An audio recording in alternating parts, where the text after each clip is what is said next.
আসসালামু আলাইকুম, আমি হুমায়ুন কবির। তো আজকে আপনাদের সামনে নতুন একটি পাখি নিয়ে হাজির হলাম। তো আপনারা দেখতে থাকুন।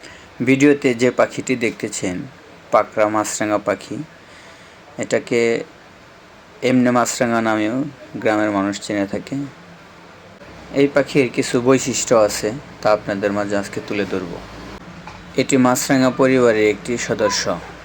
বিভিন্ন অঞ্চলে এটিকে কড়িকাটা, চিলে বা ফাটকা বা দাগি মাছরাঙা নামেও পরিচিতি এর হয়ে থাকে এবং এর মাথা একটি ঝুঁটি থাকে। এদের ঠোঁট লম্বা ও তীক্ষ্ণ হয়। এরা সাধারণত মাছ শিকার করে খায়, তবে ছোট পোকা, গেরি বা গোগলি এবং অন্যান্য ছোট প্রাণী এদের খাদ্য তালিকায় থাকে।